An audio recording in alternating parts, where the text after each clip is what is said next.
दोस्तों ये थी अन्नू सूरा जी और इनका साफ तौर पर ये कहना है कि भाई काट की हांडी बार बार नहीं जड़ती और इस बार जो है ये हांडी INLD की चढ़ने वाली है। अगर कोई इनेलो के लिए ऐसा कहता है कि इनेलो तो वोट काटेगी, बिल्कुल काटेगी, रोक ले, हिम्मत है तो। आपने जिस प्रकार से कहा है कि 7500 रुपये करेंगे तो लोग आपकी बात पर विश्वास क्यों करें?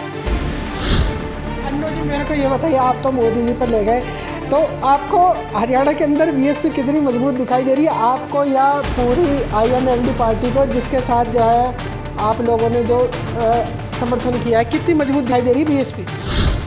नहीं, उसका क्या जिक्र करना, नाम तो बता। एक थी पार्टी एक थी पार्टी, कौन सी पार्टी थी भाई साहब कमेंट सेक्शन में बता देना, मैडम जी तो बता नहीं रही है। तो हालांकि मीडिया ने उनसे तो नहीं पूछा कि क्या मजबूरी बन गई थी, नहीं मैडम जी हमने पूछा था हमारे चैनल पर, मैंने ये क्वेश्चन आम आदमी पार्टी से ज़रूर पूछा था और आपसे भी यही पूछूंगा। आप कह रहे हैं आप काफ़ी मजबूत स्थिति में हैं, आखिर फिर ऐसी क्या परिस्थितियाँ बन गई जो आपको BSP के साथ जो है मिलना पड़ा? नमस्कार, मैं हूँ कैशनाप, आप देख रहे हैं आपकी खबर। आज हमारे साथ बेहद ही खास मेहमान मौजूद हैं और वैसे तो किसी परिचय के मोहताज नहीं है। अगर हम किसान आंदोलन की बात करें तो बढ़ चढ़कर हिस्सा लिया था और कहीं ना कहीं सरकार को किसानों के आगे झुकना पड़ा था। हमारे साथ अन्नू सूरा जी मौजूद है और जैसे कि आपको मालूम है कि विधानसभा चुनाव सर पर आ रहे हैं, INLD की क्या कुछ तैयारी हैं वो जानने की कोशिश करते हैं। तो सबसे पहले स्वागत कर लेते हैं मैडम, बहुत बहुत स्वागत है आपकी खबर पर। धन्यवाद सर, आपको भी और आपके सारे दर्शकों को नमस्कार, राम राम। मैडम जी मैं ये जानना चाहता हूँ INLD की तैयारी किस प्रकार से चल रही है विधानसभा चुनाव 2024 को लेकर? जी, इनेलो पूरे ज़ोरों शोरों से तैयारी कर रही है। अभी हाल ही में हमारा गठबंधन हुआ है बस बहुजन समाज पार्टी के साथ, और जिससे कि मैं कहूँगी कि 1 और 1 11 वाली स्थिति इनेलो के लिए होगी है। और हमारी जिला स्तरीय सम्मेलन शुरू हो रहे हैं जल्दी ही, और हिसार का आई थिंक 20-21 अगस्त तक सम्मेलन हो जाएगा। मैं पूरे हरियाणा के सम्मेलन शुरू होने वाले हैं, तो डेफिनेटली हम बहुत मजबूत स्थिति में हैं। और यहाँ मैं ये कहना चाहूँगी कि जो कांग्रेस का अहंकार था उसको तोड़ने का काम करेंगे। चलिए मैडम, कांग्रेस की बात तो करेंगे, मेरे को सबसे पहले ये बताइए, आप कह रहे हैं आप काफ़ी मजबूत स्थिति में हैं, आखिर फिर ऐसी क्या परिस्थितियाँ बन गई जो आपको BSP के साथ जो है मिलना पड़ा? जी, परिस्थितियाँ वो ही बन गई जो कांग्रेस की बन गई थी कि उनको आम आदमी पार्टी के साथ मिलना पड़ा। वही आम आदमी पार्टी जो कांग्रेस के विरोध में जन्मी थी, कांग्रेस के खिलाफ आंदोलन करके जन्मी थी, और जिसने दिल्ली और पंजाब में कांग्रेस का सत्यानाश कर दिया। तो और उस आम आदमी पार्टी के साथ कांग्रेस मिल जाती है, तो हालांकि मीडिया ने उनसे तो नहीं पूछा कि क्या मजबूरी बन गई थी, लेकिन मैडम जी हमने पूछा था हमारे चैनल पर, मैंने ये क्वेश्चन आम आदमी पार्टी से ज़रूर पूछा था और आपसे भी यही पूछूंगा। हाँ, तो उनकी नेशनल पार्टी होने के बावजूद ये परिस्थितियां बन गई थी कि उन्हें हरियाणा के अंदर आम आदमी पार्टी के साथ गठबंधन करना पड़ा। वो पार्टी जिसकी हरियाणा में आज तक कोई MP तो क्या MLA तक नहीं बना। लेकिन खैर कोई नहीं, उनसे पूछो ना पूछो, लेकिन मैं आपको ज़रूर बताऊंगी कि परिस्थितियां ये बन गई थी कि चाहे वो बहुजन समाज पार्टी है, चाहे इनेलो है। इनेलो के साथ पिछले दिनों में क्या हुआ वो तो पूरे हरियाणा को पता है, लेकिन जाने दो उन बातों को। वो पूरा इतिहास हो चुका, एक पार्टी बनी थी, वो जैसे बनी थी वैसे ही ख़त्म भी हो चुकी है। बस कौन सी पार्टी की बात करो ख़त्म हो चुकी है? जो है ही नहीं उसका क्या जिक्र करना। नाम तो बता दो। एक थी पार्टी एक थी पार्टी, कौन सी पार्टी थी भाई साहब कमेंट सेक्शन में बता देना, मैडम जी तो बता नहीं रही है, आप ज़रूर कमेंट सेक्शन में बता देना। जी बात कंटिन्यू। तो बसपा और इनेलो को जिस तरीके से इंडिया गठबंधन जो बनाया गया था केंद्रीय स्तर पे कि हमें सेंटर की सरकार हम बदलेंगे, विपक्ष एकजुट होगा, और उसके अंदर चाहे बसपा हो चाहे इनेलो हो, उन्हें इग्नोर किया गया। कारण क्या थे, डर क्या था, वो उनसे पूछिए जिन्होंने इग्नोर किया। लेकिन उसके बाद बिल्कुल हम भी गठबंधन करना जानते हैं, और जो कांग्रेस का खासकर क्योंकि वो मुख्य विपक्षी पार्टी थी, उसका अहंकार हम तोड़ेंगे। और मैं यहाँ ये कहूँगी कि अगर इग्नोर किया तो भरली जोड़ी। मोदी ने तो तीसरी बार ले ली शपथ, जिम्मेदार कौन है? अन्नू जी मेरे को ये बताइए, आप तो मोदी जी पर ले गए, तो आपको हरियाणा के अंदर BSP कितनी मजबूत दिखाई दे रही है आपको या पूरी INLD पार्टी को जिसके साथ जो है आप लोगों ने जो समर्थन किया है, कितनी मजबूत दिखाई दे रही है BSP? देखो, मैं आपको बताती हूँ सीधी सी बात। जब बसपा और लोकदल इकट्ठे हुए हैं जब भी, तो उन्होंने कमाल के नतीजे दिए हैं। और होता क्या है कि गांव के अंदर आप जाओगे तो आपको लोकदल और बसपा का पुराना कैडर मिलेगा, जो हमेशा से एक बहुत बड़ा हिस्सा वोटरों का लोकदल ही रहा है और बसपा का समर्थक भी एक बड़ा हिस्सा रहा है। लेकिन हुआ क्या है कि आमतौर पे जो नेशनल पार्टियां हैं, क्योंकि उनके पास पैसे की कोई कमी नहीं है, आज के वक्त में सरकार उनकी है, इलेक्टोरल बॉन्ड लेते हैं वो, तो वो क्या करते हैं, माहौल एक ऐसा बनाते हैं कि इसको हराना है तो इसको वोट दे दो, फिर उसको हराना है तो उसको वोट दो। यही खेल चलता है कांग्रेस और बीजेपी का। अब कह रहे हैं कि बीजेपी को हराना है तो कांग्रेस को वोट दे दो, 10 साल पहले कांग्रेस को हराना था तो बीजेपी को वोट दे दो। क्यों? यही फ्रेंडली मैच चलता रहेगा। बसपा और इनेलो जब मिलते हैं तो गांव के वर्कर के अंदर एक कॉन्फिडेंस आता है कि अब हमारी ताकत बढ़ गई है और अब फिर वो वोट हराने के लिए नहीं जाता, फिर वो वोट जिताने के लिए जाता है। और इतनी भारी संख्या है उस वोट की कि कांग्रेस हो चाहे भाजपा हो, इन नेशनल पार्टियों को सबक सिखाने का काम हम करेंगे। आप तो सबक सिखाने का काम कर रहे हो। अगर बीजेपी की पार्टी की बात करें, वो चाहे वो जेजेपी हो चाहे वो आईएनएलडी हो, उसके ऊपर लोकसभा चुनाव में यही जो है आरोप लगा रहे थे कि ये वोट काटू पार्टी है। लगाने दो, विपक्ष का काम ही ये है। मेरे को एक बात बताओ, पॉलिटिकल पार्टी किस लिए बनती है? वोट लेने के लिए ही बनती है। तो वोट लेने को अगर कोई वोट काटना कहता है तो वो मानसिक संतुलन खो चुका है वो व्यक्ति, या वो घबराया हुआ है। अगर कोई इनेलो के लिए ऐसा कहता है कि इनेलो तो वोट काटेगी, बिल्कुल काटेगी, रोक ले, हिम्मत है तो। कौन कहता है मेरे को बताओ? अरे जो कहता है वो वोट नहीं लेते क्या? वो वोट नहीं मांगते? जनता का अपमान करते हो आप ये बोल के। कोई भी पॉलिटिकल पार्टी है, वोट मांगना उसका अधिकार है, इसको वोट काटने का क्या मतलब है? तुमको वोट काटने, यही कहते हैं ना कि वोट कट जाएगा तो भाजपा जीत जाएगी। तुम बैठ जाओ घर, हाँ तुम बैठ जाओ, विपक्ष का वोट सारा लोकदल की तरफ आने दो। चलिए मैडम जी, अब मेरे को एक बात और बताइए, क्योंकि अगर लोकसभा चुनावों की बात करें तो कांग्रेस कहीं ना कहीं जब 5 सीटें जीत गई थी, उसके अंदर एक बड़ा फैक्टर ये माना जा रहा था, जो SC/ST वर्ग है वो बीजेपी से नाराज़ था। तो क्या आईएनएलडी ने जो समझौता करा है, क्या इसी समीकरण को देखकर करा है क्या बीएसपी से?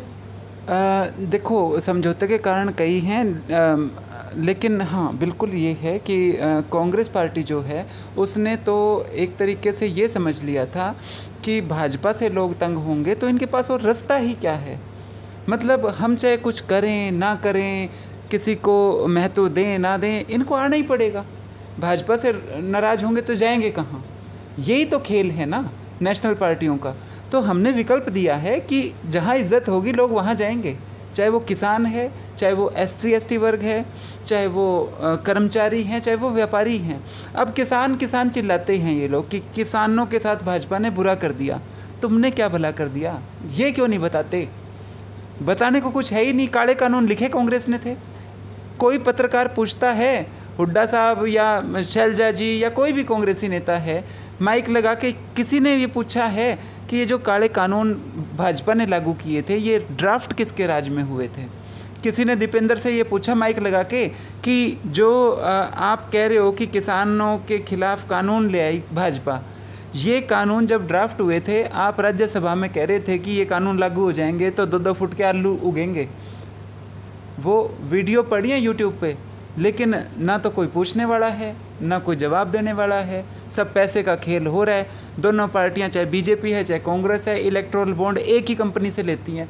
कहने को तो विरोध है कि वो उसको गाड़ी दे रहा है, वो उसको गाड़ी दे रहा है। एक पार्टी से एक कंपनी से चंदा कैसे ले लेते हो? चलिए अब अनु जी मेरे को ये बताइए, अगर हम फाइट की बात करें तो आईएनएलडी की फाइट विधानसभा चुनाव 2024 में आप किससे मानते हैं? कांग्रेस से मानते हैं, बीजेपी से मानते हैं?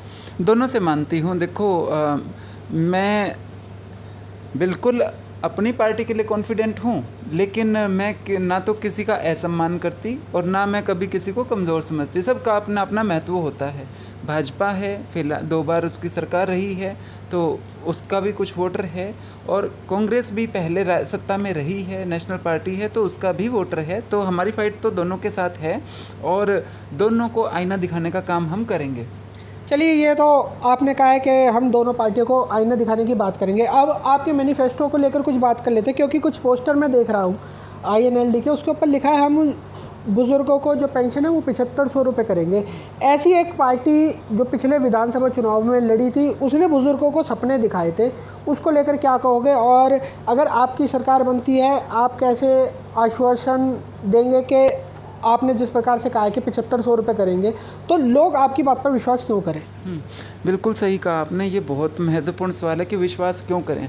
विश्वास इसलिए करें कि इनेलो पार्टी वो पार्टी है जिसने 100 रुपये जब पेंशन बांधी थी, तब मुख्यमंत्री, सिटिंग मुख्यमंत्री ये कहा करता कि ये इम्पॉसिबल है, देवीलाल जी आपको बहका रहे हैं, और दी पेंशन। उसके बाद बेरोजगारी भत्ते की बात है, 11,000 रुपये आज से 20 साल पहले इनेलो की सरकार ने बेरोजगारों को 11,000 रुपये मासिक भत्ता देने का काम किया, जो किसी और पार्टी में हिम्मत नहीं थी। अब उसके अलावा मैं और क्या क्या योजनाएं आपको गिनाऊं कि ये जो गांव के अंदर सड़कों का जाल बिछाया ओम प्रकाश चौटाला जी ने, मंडी बोर्ड मतलब मंडी बोर्ड का जो पैसा था उससे उसको लगा के और गांव-गांव में सड़क बनाने का काम, और फ्री की सड़क। ये जो आज कहते हैं ना कि वो हाईवे बना दिए, सारे प्राइवेट रोड हैं जी, 20-20 किलोमीटर पे नाके लगा के बैठे हैं। सरकारी तो तब मान्य है जो फ्री में चलने दें। उसके अलावा जच्चा बच्चा योजना, महिलाओं के लिए जो काम किया वो बताती हूँ। जच्चा बच्चा योजना इनेलो पार्टी ने शुरू करी। कन्यादान योजना इनेलो पार्टी ने शुरू की।